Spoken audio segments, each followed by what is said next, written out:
Coach Corey Wayne, and this is my video coaching newsletter. And the topic of today's newsletter is going to be the freedom of having options. Well, I've got two emails that I'm going to go through with you today. The first email is from a guy who's from Bosnia over in Europe. He's been married for 15 years, he's got 2 kids, and he hasn't had sex with his wife in over 17 months now. She's basically throwing her hands up, doesn't really want to make the effort to make things work. She's putting on weight. He's taking care of himself. And he started following my work, and women are starting to notice him. And he's not really taking or going anywhere with these new women he's meeting because his marriage situation is still unresolved. He says now at this point he really doesn't feel like getting back together with his wife, but he kind of feels like he's stuck in limbo and he doesn't know which way to go. The second email is from a guy who started following my work, and like a lot of people, he first found me, thought, oh, he's just another fucking bullshit life coach on the internet. Started following me, just started applying things. He's got some success that he's had recently, going out using some of the things that I teach in my video that I did years ago called Body Language that attracts women. It's a great, just short, simple success story. And what I want to focus today on today's video is the fact that we all have options, not only in our personal lives, but when it comes to career, when it comes to business, when it comes to taking care of ourselves, having the kind of life, the kind of lifestyle that we want. Because let's face it, we're all surrounded by a sea of zombies, if you will. People that are living mediocre lives or not working the kind of jobs they want. They don't have the kind of businesses they want. They don't have the kind of friends in their lives they want. Because most people tend to be in a fearful state. They're in a scarcity mindset. It's like they don't think in other words, they look at their options and feel like they either have no options or they've got few good options. And what's interesting, when you look at it from that perspective, it's so easy to understand why most people settle, because they simply feel like they have no choice. And you're going to see this guy in the first email, he's really wrestling with that. He's wrestling with moving on, but he's also kind of stuck in limbo. And it's like the more you apply the things that I teach, the more you recognize that you have options. And that's one of the things that I've always done in my own life. It started out with my success in my business and career, and it wasn't until my late 20s, early 30s that I was really able to turn things around in my personal life and feel like I had choices and I had options. Because when I was in my 20s, I was still searching for that one perfect girl that's going to change it all. And then I gave up and I got married and I stopped believing it. But deep down, something inside me just said, this is not right, Corey. We've got to move in a direction towards what we want. And I made a commitment to myself to figure it out, fill in my knowledge gap and figure out what I had been doing wrong that was pushing the women that I really wanted away from me. And what's interesting is when you get to that point, when you really get, and I had this discussion with one of my girlfriends that I had the past few years, and she's a very, very beautiful woman. And it's like when we would walk together, it's like literally like thousands of dicks getting thrown in her direction. I mean, it's just the attention from men could be so overwhelming. And she talked about, like, there was an article that we were looking at together. It was like called the paradox of choice or something along those lines. That like when you have too many choices, it's hard to make a choice. But it's like for me, when I look at things, whether it's a career or a business, it's like when I get to a place in my life, maybe it's a friendship, maybe it's clients, maybe it's the type of businesses, one of my businesses that I've had, or people that are in my life, or somebody that I date, and it feels like the internal enthusiasm is gone. I don't feel like I'm growing. The average person, when they get to that place or they get to a dead-end job, they think, oh, well, I got to pay the bills, got to pay my mortgage, and that's what they tell themselves. And they don't look outside of their current job or career to find anything better because they tell themselves that they don't deserve to have better and they can't have, and it's just safe to stay where they're at now. It's safe to stay with somebody who's average and mediocre because, I mean, God forbid you leave that person. What happens if you never find anybody better? But as I've seen in my own life, whether it was career or business or friendships or relationships that I've had, knowing that you can not only get over a breakup, but that you can learn from that relationship and take a positive takeaway from that relationship to help make yourself better so that the next person that comes along is even better quality. It gets you to a place where you live your life according to what makes you happy. And if you don't feel, because sometimes you're gonna experience this. If you apply the things I teach long enough, you might date somebody for 2 or 3 years, and things are great for the first couple of years, but you get to a certain point, and you just realize she's really great, or if you're a woman, he's really great. But in every relationship, you get to a place where you realize you're not going to change the other person. This is the way they are. And you either accept them the way they are and love them as they are and stick with them, or you say, you know what, this has really been great, but it's time for us to go our separate ways. Sometimes that just happens. Sometimes relationships end just because they've kind of run their course. And I think everybody who's watching this has had that experience with friends.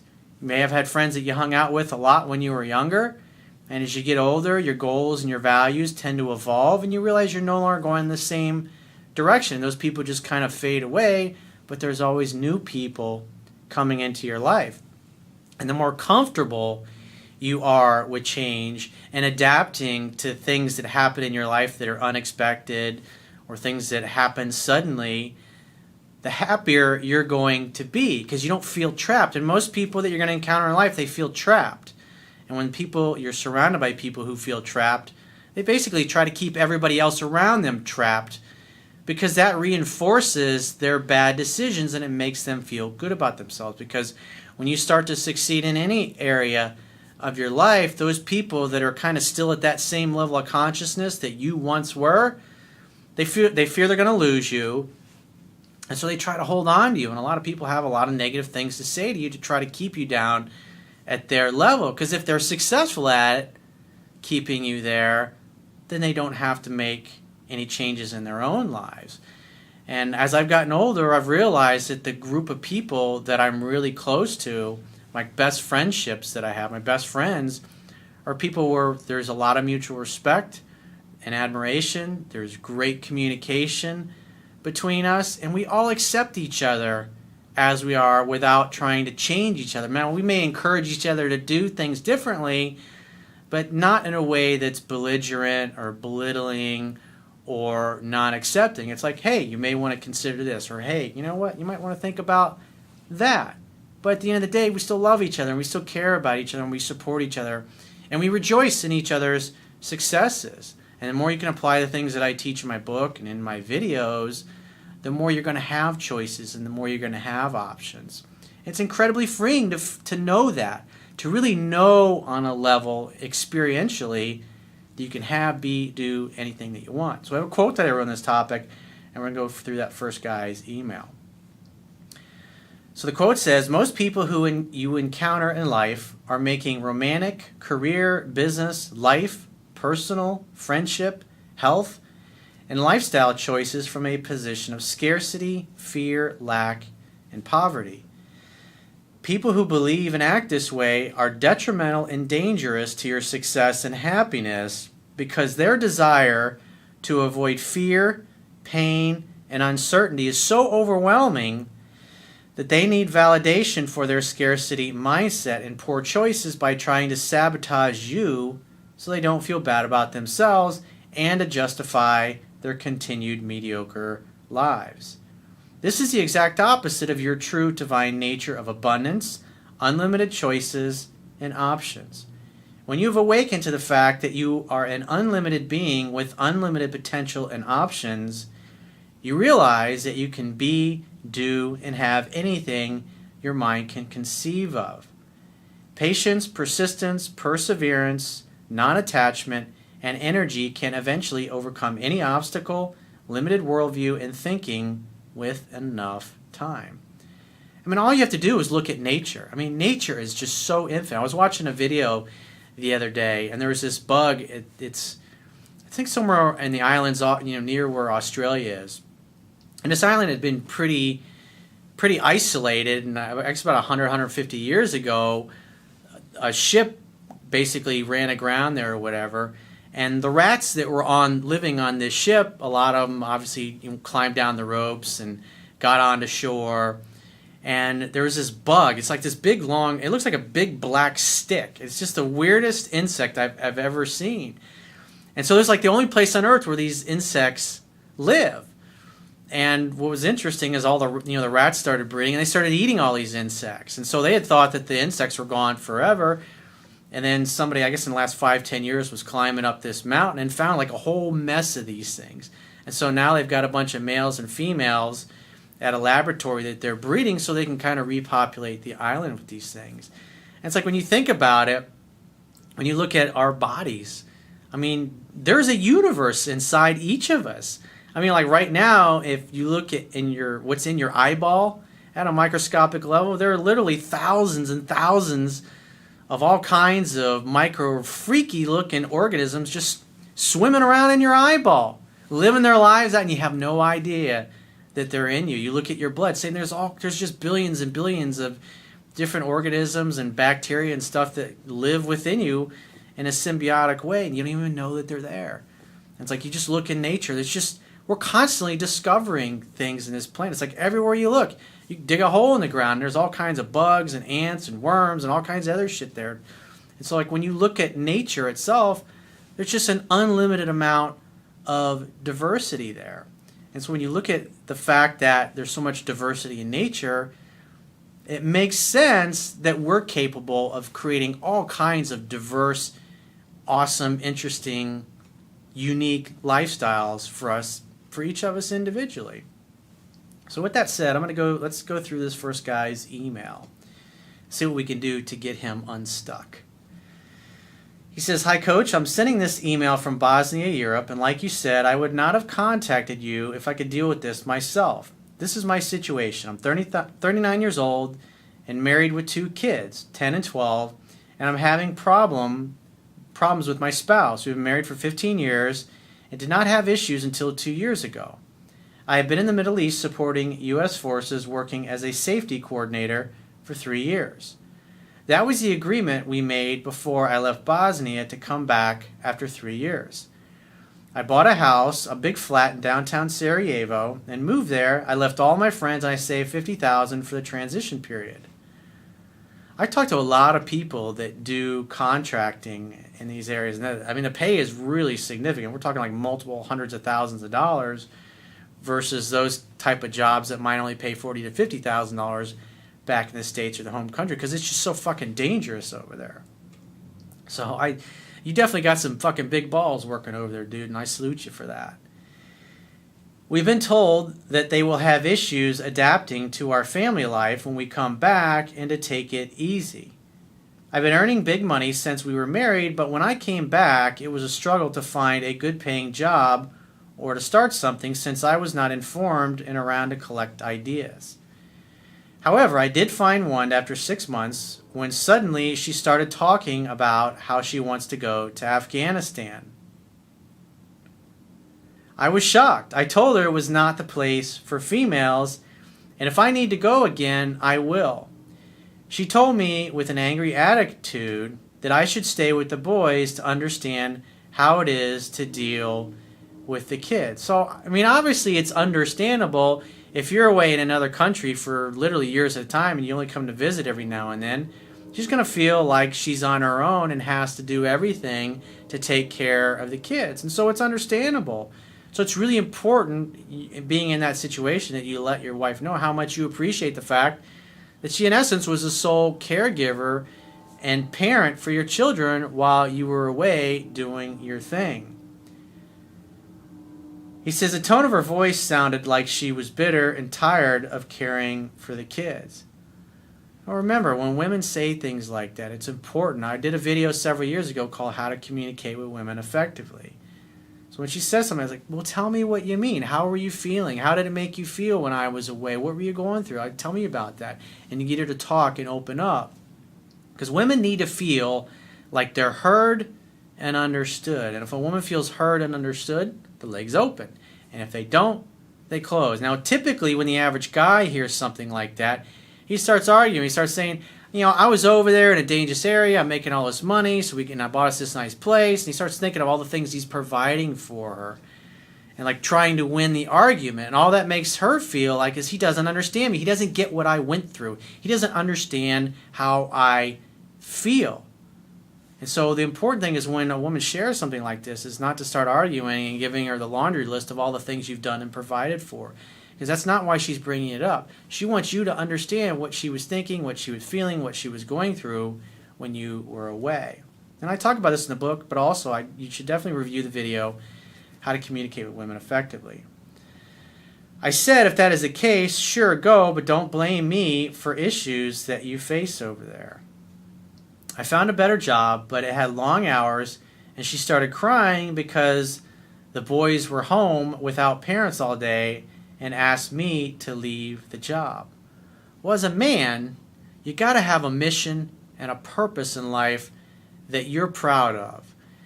And the key is like when a woman says she wants you to do something like, oh, I want you to quit your job and just stay home with the kids. The only way as a man you should do that is if that's what you really want, is if that's what you feel you should do. Not do it just to please her or so she doesn't get pissed off at you. And that's where a lot of guys make the mistake. They give up their careers, they move across the country, they do all these things that the women want, not because it's what they want to do, but they think, hey, they're being a good husband by sacrificing their business or their careers to make her happy, and then they do all the things that she says she wants, and she's not only still not happy, but she's even more pissed off. And what she's pissed off about is the fact that you don't feel strong enough to stand up to her and have a spine to stand up for yourself and what you want and what you believe in.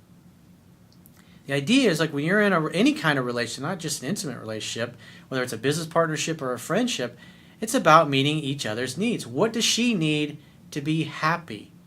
And finding a way that both of you together can meet that, as well as your own needs. What do you need to be happy? Because when you act like a pleaser, that's not attractive either. Even though you're doing what she says she wants, it's going to piss her off. She was okay for the first year, and then she started asking me to go to the sandbox again. I've tried, but I could not make it. I started a car washing business, and it did pretty well, but she was not happy. She wanted more. Our sex life was always great, and I had no problems with women. I could talk to Amazon beasts that no other guy would because I did not care to fuck them anyhow. I love my wife, and we had a good sex life. I noticed since the beginning that she does not easily say, I love you, cuddle, or show emotion, but I took it for granted, and she was not jealous or holding me down.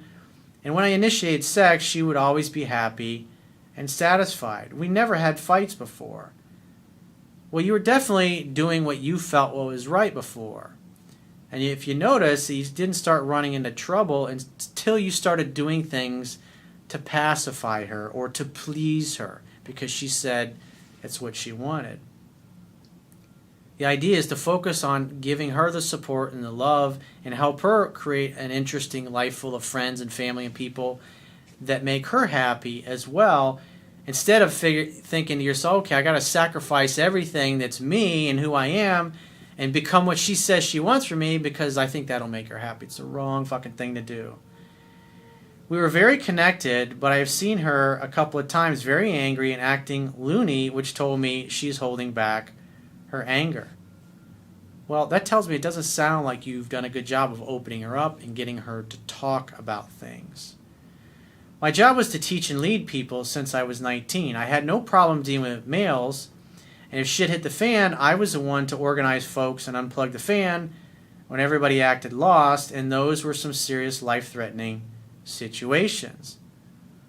Well, you're obviously a leader, you're obviously an alpha male, but if you lose touch with that and you become a beta male because you're trying to please her, you're no longer that same dude who's certain and comfortable within his skin that she fell in love with and married. However, I usually had problems claiming the top of the hill because I have learned early that it is very windy up there and it is better to be lower down the chain to have less drama. My bad.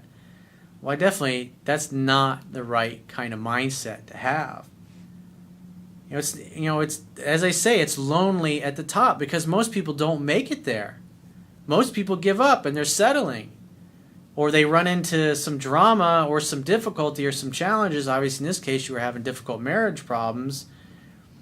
And you're like, oh, wow, this really ain't worth it. Let me just shrink a little bit back into my little box, and maybe all this bullshit will go away. I could lead, but could also serve if the boss was right. I've been through 2 wars, and I have no fear of authority. 2 years ago, she came home for R&R and started acting unhappy, wanted more from life, wanted to move to the U.S., and whatnot. Well, the only way you should move to the U.S. or anywhere for that matter is if it's what you want. The idea is to find out, why is it that you're not happy? What do you need? What do you feel that you're lacking? And get her to talk about that and get her to open up and express herself.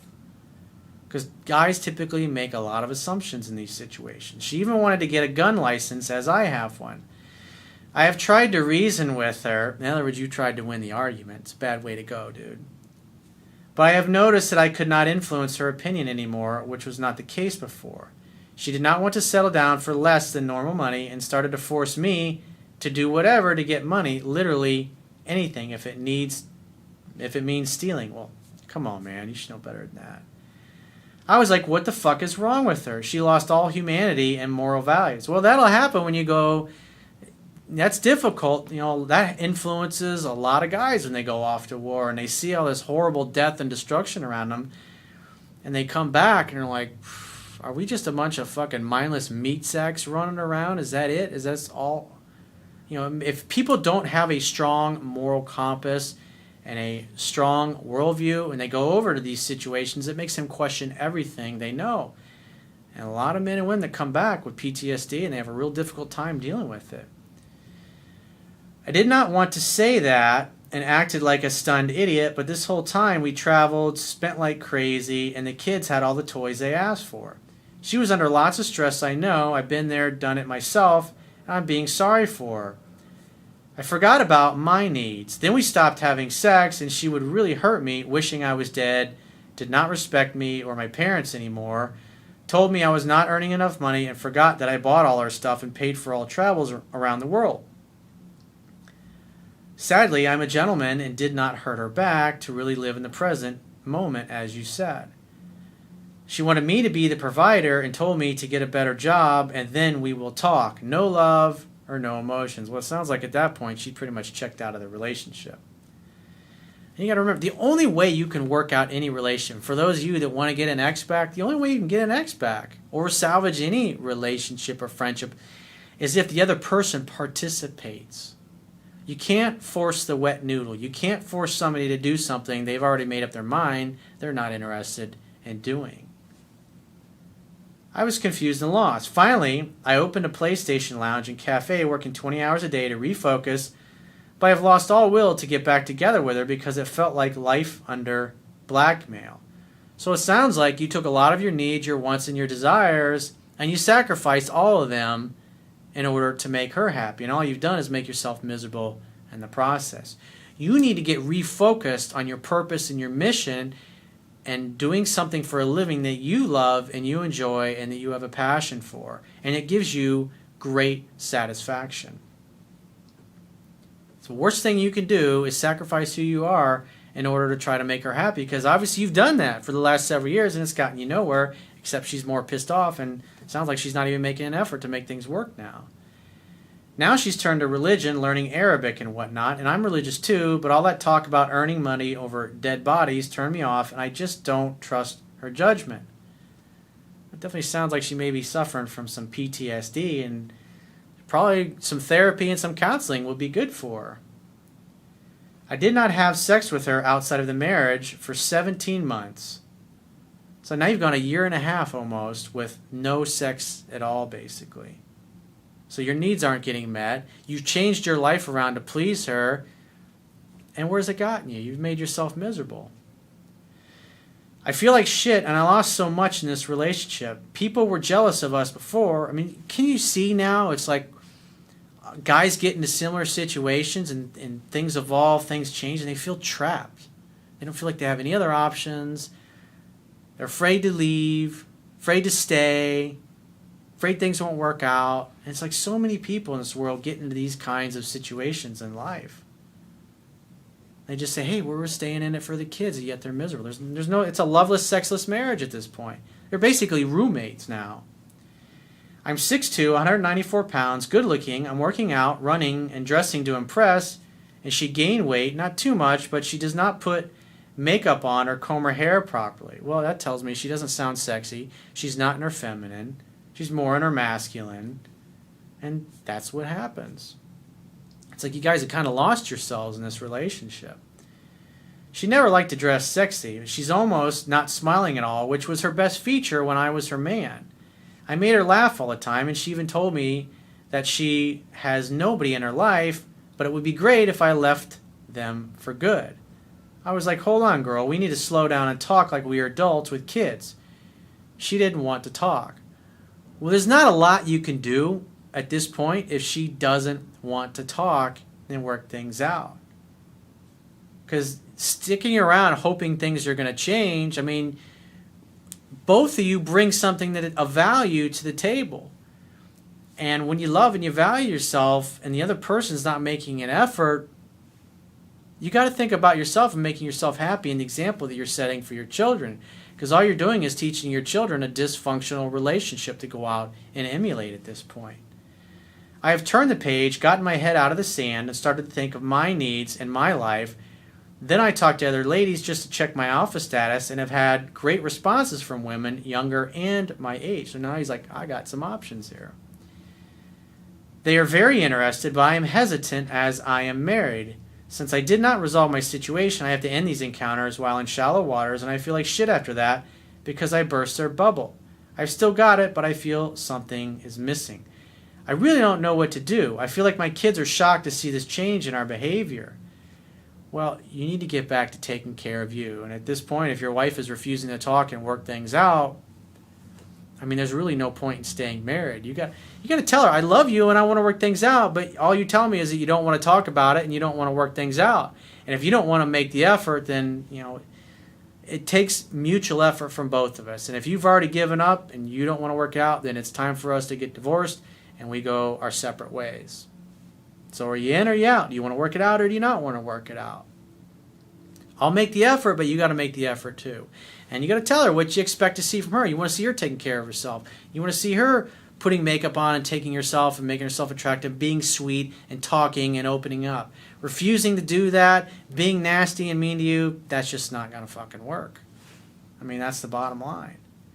I'm trying to teach them what you preach while I can so they don't end up in beta male world. She's trying to teach them to be women's slaves as I was supposed to be. So you can see he's waking up and starting to take his power back. I will stop typing. It's way too long as I was trying to give you enough info so you can tell me what to do next. So, like I said, you got to focus on you, and I would just sit down with her and tell her what you want, what you expect, and ask her, are you willing to make the effort? Are you going to meet me halfway? Are you going to work on our relationship or not? And if she's not, then great. We need to go our separate ways and figure out how you're going to part and go your separate ways. And then do it, because it's not healthy for you, it's not healthy for her, and it's certainly not healthy for your children.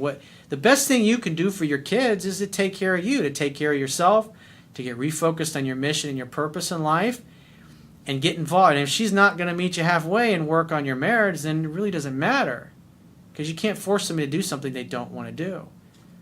And so if she doesn't want to work in the marriage and it's over, then you need to move on your life. And these opportunities that you're encountering with other women, you need to start taking advantage of those. You got to make yourself happy. Because if you make yourself happy, you're focused on your mission, your purpose, and you're taking care of what you need to be taken care of, you can be the father that your kids need you to be. They need you to be the alpha male leader that you are and that you have been, and not this beta male pleaser that you became over the course of your relationship. And now that you've got my book and my videos, you can apply it because you have options.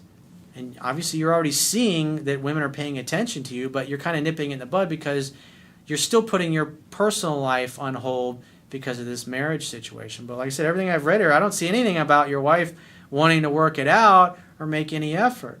So I would just talk to her, see where she's at. If she's not willing to do it, it's like she needs to move out then. So let's go through the second guy's email.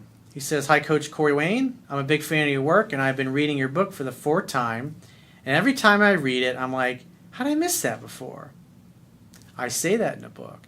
It's like, because remember, as human beings, when we read something, we hear something, or we watch something, we're only going to retain about 8 to 10% of it.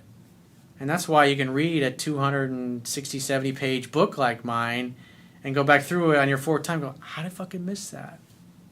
It's just the way we learn. It'd be nice if we all had photographic memories, but most of us don't. I certainly don't. I've cleaned up my years of beta behavior, and I still have a long way to go. And like you say, read my book at least 10 to 15 times. I wanted to share a small success story as a result of following your advice and reading your book, which I purchased. I was recently out with a group of friends at a sports bar, hanging out, playing pool and other games, just having fun. I've read your body language tips and maintain an awareness of demonstrating alpha body posture. Well, there's a video I did, probably 3-4 years ago called Body Language That Attracts Women, and that's obviously what he's referring to. But, I mean, it really works. There's also, if you're into the bars and a nightclub scene and you like doing those kinds of things, there's an article I did, how to get women to approach you first. You can Google Corey Wayne, how to get women to approach you first, and you'll be able to find that. Even if you're just, like, if this is the first video that you're watching of mine, watch the Body Language That Attracts Women video, and then read the article that I did, how to get women to approach you first, and then go out and apply that. You'll be amazed. I've gotten so many emails over the years that guys that just started following my work, did those 2 things, watched the video and read that article, and they were fucking absolutely shocked. It's like literally night and day difference in how women respond. It's like flipping on a light switch. So you can see as I go through the rest of his email what he actually did and how well it worked. He says, "For the record, I'm in my 50s, but I look much younger and I stay in exceptional shape. As I'm standing there with my shoulders back, my drink at my side, you know the drill. I hear a female voice in my right ear say, 'Cute.' It didn't register for a few seconds as she was passing behind me with a group of friends. I looked to my left, wondering if I had heard her correctly. I see this cute young girl looking back over her shoulder, about 25 to 30 years younger than I am. That's when I said, 'Hey, come back here.' When she comes back over, you can say something along the lines of, 'You at least got to take me out and buy me dinner, wine me, dine me, buy me flowers before you start grabbing my ass. What's your name?' Or you can say, 'If you're going to grab my ass, I'd prefer if you at least kiss me first, so I at least know you're a good kisser before you grab my ass.' When you're out at a bar or a nightclub and things like that happen, those are the kind of fun. This girl grabbed your ass. Be playful. It's an invitation. She's touching you to see how you react. Now, the average guy, when that happens, they're like, 'What do I do? Do I ask her to marry me?' Start thinking all kinds of things that just get in the way of having fun. And give me this look to let me know she was talking to me. She was with a group of guys and girlfriends, and I'm assuming you don't go chasing after her." Well, that's why I said wave her back over. Like, hey, I'm not a piece of meat. You need to come over here and at least introduce yourself. But it doesn't end there. An hour later, standing, talking with a female friend of mine, and with the same body language, of course, I get slapped in the butt by one of these 3 females on their way out the door. Isn't that interesting? So it's like when these kinds of things start happening to guys, when you start applying some of the things in my book, and you've always kind of felt like you never got the kind of quality woman that you wanted, and then you go out and you apply just a few things that you learn, and this starts to happen. Think about it. This guy's in his 50s. He's got women basically half his age grabbing his ass. That's going to make you feel good. That's going to build your confidence. That's going to build your self-esteem. You're going to be like, I got it. Because you're giving off a vibe that's completely different than pretty much 99% of the guys that women are going to encounter when they're out in public. That's why you really don't have any competition. Because at the end of the day, women, they're the ones that do the choosing. You may pick who you like, but women choose who they want to date and sleep with. That's the reality. And when you exhibit the body language, the physiology, and you're having a good time, it's just women put themselves into your orbit and they let them know. Sometimes women, when you're out, or maybe just you're at a friend's party, they come over and they're talking to you and they just start bumping into you accidentally. There's no accident. Or they start playing with their hair in front of you. And what's amazing is women don't even realize when they start playing with their hair. It's something naturally, instinctively that they start doing. They were probably 15 to 20 years younger. I know, a little too old, but what the heck? Dude, as they say, what's the old saying? Women get wrinkles, men get character lines. A woman is as old, this is terrible, and ladies are as, what do they say? Ladies are as old as they look, but men are only as old as the women that they feel. I know, that's horrible, it's sexist, but it's just a joke. Don't take it personally. This is all a result of your work because there's no way anyone is getting that kind of reaction holding their drink up by their chest with their shoulders slumped. Yeah, that's somebody slumped over like that. They're not proud of themselves. When you walk with your chest out and your arms down at your side and you got a friendly smile on your face and you make eye contact and you're the last person to look away, that's what dominant males and females do. People that have confidence do that. Confidence is very sexy to both men and women. You can tell a lot about other people just by making eye contact and watching their body language and their physiology and how they carry themselves. Like if you're in a sales negotiation or you're doing a job interview and you read that in somebody who's interviewing you, it works, or you're negotiating, it works to your advantage. You can literally see the weakness in the other person's body. At any rate, I just wanted to say thanks for not being full of crap like every other coach out there on the web who promises to give you advice that makes you read 5 minutes of garbage and asks you to buy a program to get what they promise for free. Well, that's a marketing ploy. That's what they do. They give you a little bit of info to get you interested and like, well, here you got to pay the $3,000 to get whatever it happens to be. That's why I give all my best stuff away for free so people can examine it for themselves and go, wow, this shit really works. And that's because I know that my stuff works. And so if people go and they apply it, they're like, damn, this shit works. And they come back. They buy the book or they make a donation or they book a phone session or they book email coaching with me. Most people can't do that because they really don't have much to offer. You're all content, no bullshit, and no sifting through page after page to find one nugget of information. When I'm ready to take it to the next level, I'll be in touch for some one-on-one coaching. Thanks, bro. Well, thank you. It's just a simple success story. One night, applying a few things that he learned from me, and he's starting to see that, wow, there's a whole other world out there. Look at all these choices that I have. You can go out every night of the week if you want and experience these kinds of things. Especially if you're stinging from a recent breakup and you're missing that person that you're with, you go out and you have women that are 15, 20, 30 years younger and you grabbing your fucking ass like that. That's really great for boosting your confidence. And that helps you. The quickest way to get over a breakup is to find somebody better. And doing what this guy is doing, it's like, that's how it happens. Because you could be totally brokenhearted over somebody and just be living your life, and then you see a woman that just fucking takes your breath away, and you forget about whoever it was that you were thinking about or feeling sad about only seconds before because you're totally enchanted with this new person that you've met. Do the work on yourself, and you will get there. If you apply the things that I teach, you will see that they work for you. There's another guy. Just applied a few things. That's pretty awesome. It's a small success, but baby steps, inch by inch, millimeter by millimeter. Just try to get a little better each and every day. That is the goal. So if you'd like to get my help personally, go to my website, click the products tab at the top of your screen on any page of my website, and just follow the instructions for booking. Click the products tab and follow the instructions for booking whichever coaching option works best for you.